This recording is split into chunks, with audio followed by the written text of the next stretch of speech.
Hello and welcome to a very festive Punters guide. We're looking ahead to Boxing Day. What is an absolute bonanza Boxing Day card? It's Kempton. It's a Christmas cracker. We've got four Grade 1s to look forward to, as ever, in the company of our festively adorned pair of Joel Ross and Frankie Foster. Look at these. Look at that dapper suit, Joel. Oh, it's nice, isn't it? Look, it's all the way down. It's a beautiful suit, this. 22 quid online eBay 10 years ago, and I'm getting every year out of this, I tell you.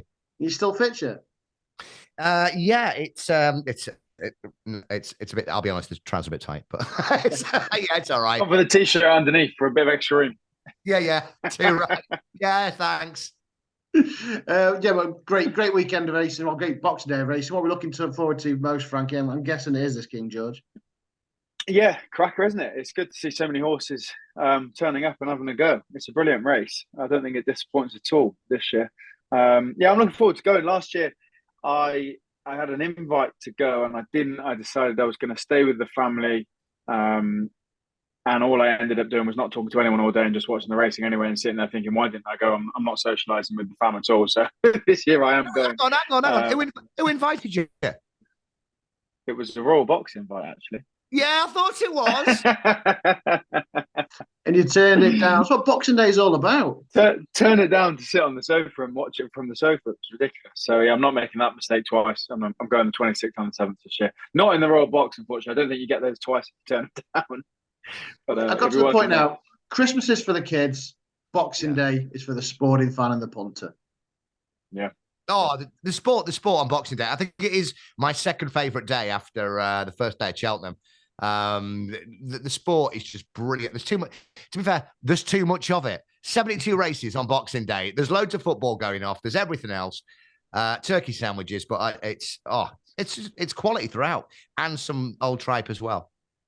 Love the old tripe. Well, that might be featuring your best bet. We'll get that from you later. I'm sure it'll be Huntingdon or Fakenham or somewhere. But let's get stuck into the King George then. Four Grade 1s on the card. It is the 2:30. All nine have stood their ground. I'm surprised Hoist Senor is coming here, but Paul Nichols, is it 12 times he's won this before, I think? And he's got three, of course, in here. Brave Man's Game, Hitman, and Fred. I'll start with you, Joel. King George, what do you like? Do you want me to talk you through how the race is going to be run, first of all? Yes, please.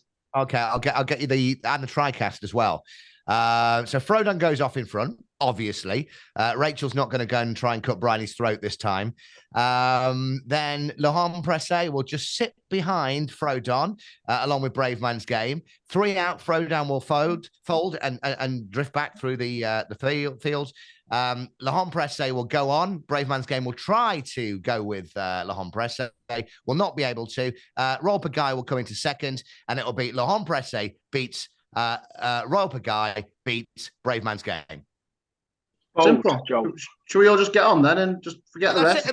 Thanks for joining us, everybody. That's the Punters Guide. Joel's given us a King George TriCast. Merry Christmas. Happy New Year. There we are. That's how it's done. It's as easy as it does, right? Right, Hitman is the Poundland Archibald. We've said that before. Everybody hated that horse before Haydock. I was there at Haydock. Now suddenly it's, what price is Hitman?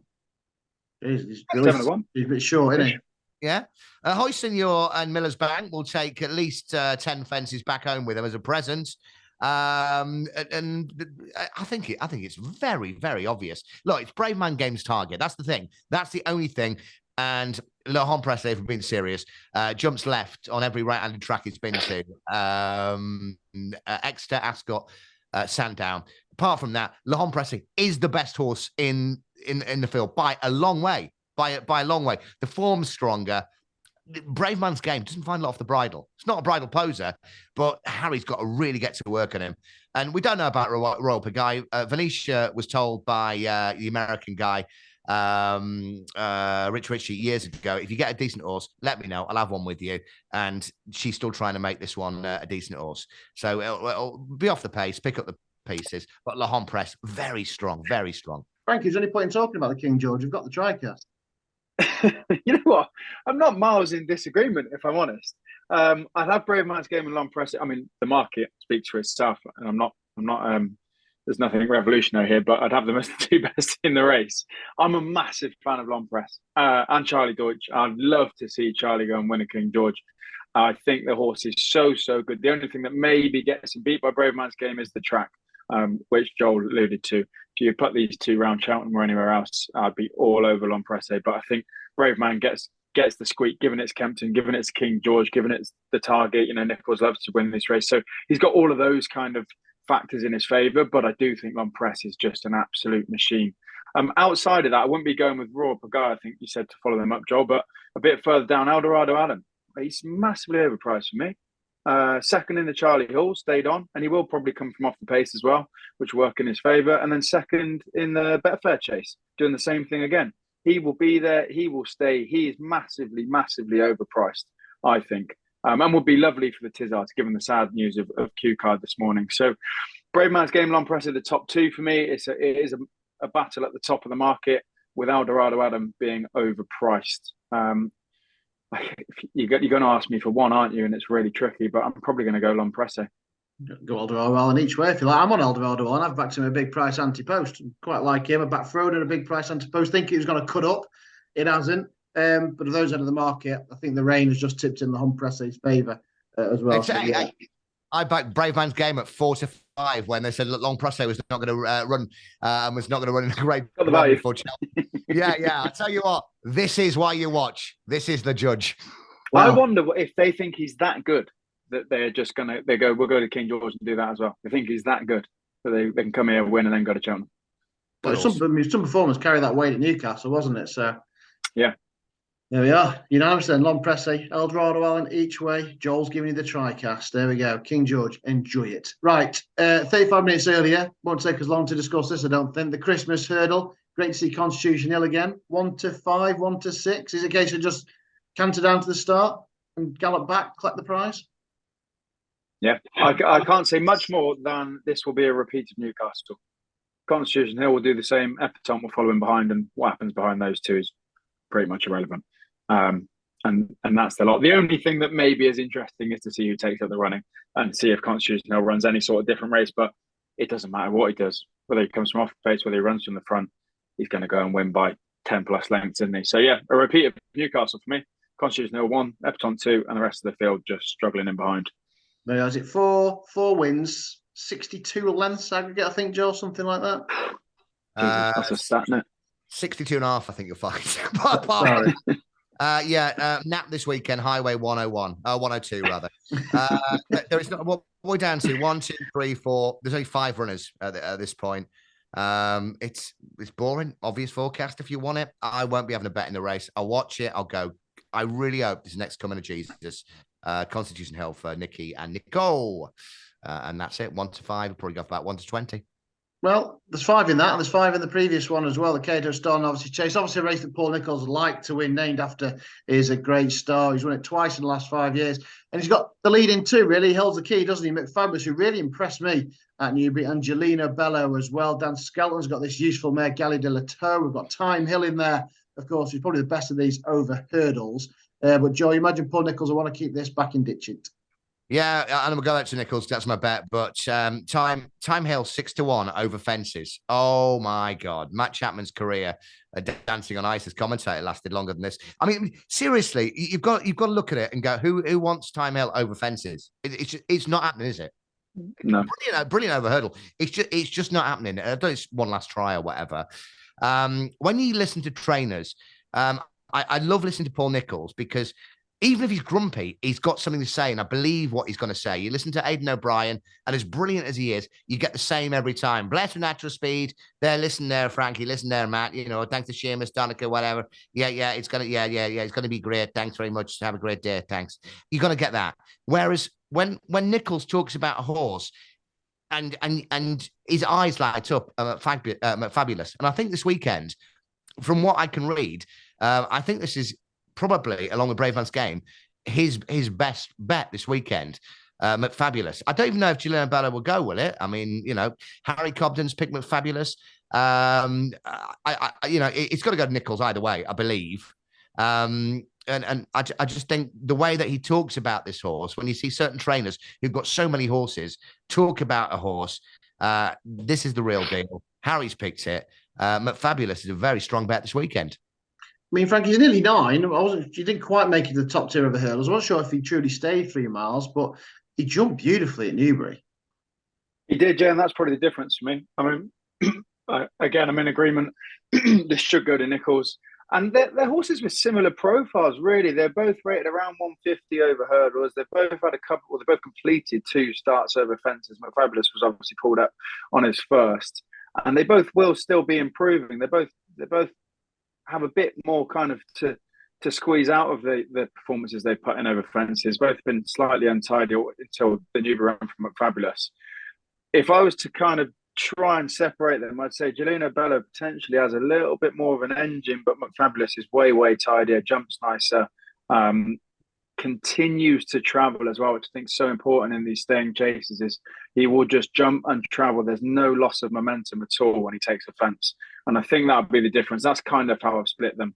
Both good hurdlers, both big engines, but McFabulous, that race at Newbury, much tidier, jumped nicely, travelled well, and as Joel said, Cobden's on McFabulous, and he doesn't often get it wrong when he gets the choice. So yeah, McFabulous again. There we are. Yeah, it's from McFabulous then. We'll start with you, Frankie. Talk about the long walk hurdle champ versus Paisley Parker once again. This Miranda, though, she was so impressive 5 weeks ago over track and trim. She was well back for the Ascot race, of course. It's taken from Ascot from the game. The meter was abandoned. And Goshen, will he stay 3 miles? Will he stay 3 miles in a horse box? That's what I'm scared of. That's honestly what I'm scared of. Have you got the prices in front of you, the difference between Champ and Paisley Park? I think Champ is obviously shorter. We'll get them up for you. Because I don't think they should be split as much as they are from when I first looked. There was a fan paper, as Joel likes to say. Yeah, 5-2 the pair this morning. Okay. Okay. Well, yeah, they should be close in the betting. When I first looked, I thought they were a bit. I thought Champ was a bit short in Paisley Park, and I couldn't really see why. Given that there's very little separate between them, and Champ probably does his best work. They said they were scared that might be his best race fresh, and whether or not they should have ran him before this race. So to separate them in the betting, I think would be silly, and I think they both come here with equal chances. But I'm genuinely scared. I've got him now. Champ and Miranda at time recorded 9-4 joint. Paisley Park 7-2. There you go. Yeah. See, I mean, I can't see why Paisley Park is a bigger price than Champ, in my opinion. It's very hard to split those two. And as I said, Champ, Nicky said they were worried that if they had that race at Newbury, would that be his best race and it'd be downhill from there? So I wouldn't be splitting those two. But in a race where I couldn't really make a decision, Goshen honestly is a massive threat.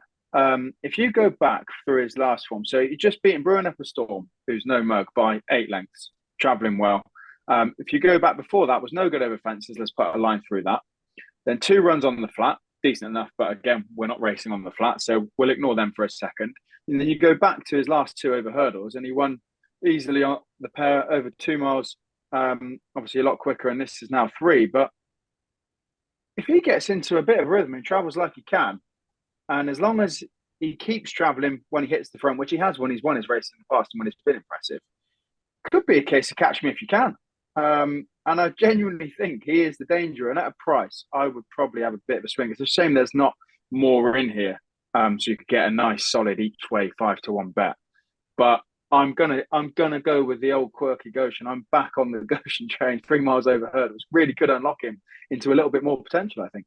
Well, Joel's like a nodding dog, so I'm guessing he agrees with you. I mean, Champ and Paisley Park, I'm not sure Kempton are going to suit either of them, to be honest. Neither of them. 10 turning 11 on the 1st of January, because, of course, all horses are born on the 1st of January, aren't they? That's bizarre. Yeah, bizarre that. Goshen. Goshen, without a shadow of a doubt for me. Screaming for the 3 miles, over hurdles. Jamie Moore, I love, you know, there's a Jamie Moore loving going on this show. I generally think what Frankie has said is absolutely true. The Ascot run was great. The 3 miles, she said, will he get in a horse box? Of course he will. It's one of them horses that I would love to own, because quirky, a little bit nutty, you know, like a... You. Hang on. She's watching Tipping Point. I love those sort of horses, and I'd love to see that light up Kempton on Boxing Day. Goshen, Jamie Moore, after what happened at Cheltenham as well. And it's not a heart over head thing or whatever. I just think that Champ, Paisley Park, I think Miranda's very impressive, but not really proven a lot and landed a few bets that day. Goshen all day long. Unanimous. Goshen then for you two in the long walk hurdle. Right. Let's switch to Wetherby because I've got a really good handicap to look forward to as well in the Royal America. I'm going to go with you first, Joel, because I know you quite like this into overdrive, of course. Could be Frank in the form of La Press from the rehearsal chase. Yeah, I spoke to Dougie Costello last night. It still rides out for Mark Walford. And to be fair, you got a 3-hour conversation, just try and get, so what do you think of Into Overdrive? It's a 3-hour conversation. But what he said was, Mark's horses are really in form. Look, on paper, you'd be happy with that, wouldn't you? Coming second, long press. All right. With the 2 stone in hand or whatever. I just thought it was really, really good. Really, really good bet. The one that stood out for me, that Henderson, talking of trainers that you listen to, Henderson, when he talks about Chantry House, he always mentions Chantry House as it's the forgotten horse. People forget about it. Like one pulled up, and unseated last time. It's a lot shorter than I thought it would be. And it's a JP horse. Chantry House, I'd probably split the stakes on Into Overdrive and Chantry House here for a bit of fun if there wasn't 72 races at the weekend on Boxing Day. But from what I like, Into Overdrive, Chantry House for a bit of a fun bet on Boxing Day. We are 2 against the field there. Joel, the Royal America. It's absolute crack. I mean, Chamblou at the scene of his Charlie Hall fall, of course, when he was well clear, not seeing him for a long time. Into Overdrive, Sounds rushing fourth in the Many Clouds, Chantry House, early departed at Aintree. It's a great race. It is. Me and Joel have been sharing notes, clearly. I mean, exactly the same kind of thought process. Into Overdrive, you look at this. Carlisle won there. Hexham won there. Perth won there. Wetherby won there. Mark's rising all the time. He's obviously way ahead of the handicapper. The only thing that stopped this horse on that steady incline is Long Press. So he could go and win a Gold Cup. And he wasn't miles behind. Obviously had a lot, was giving away a lot of, was getting a lot of weight. But to go 1, 2, 3, 4 on the bounce as the handicap goes up, second to Long Press is only up £4 from that. I think he's still got more to give. I think they'd be very happy with the 1-4-2 off the back of that race behind Long Press. And the way that he finished it as well was really rallying as he finished that race. So I'm quite strong on Into Overdrive. You get an each way price on that. I think that's a great bet. And then again, Chantry House is just one that you just kind of have to mention because he could go and win. It's a bit of a freebie, isn't it, on a podcast to chuck a name in like this? Because would I have my own money on? I'm probably not going to, but to chuck his name in the hat, he definitely could go and win.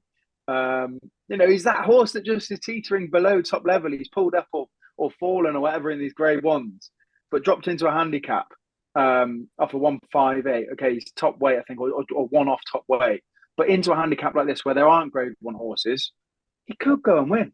I think the only thing they were scared of, they said, is maybe the big fields. Can he deal with a bit of a messier race?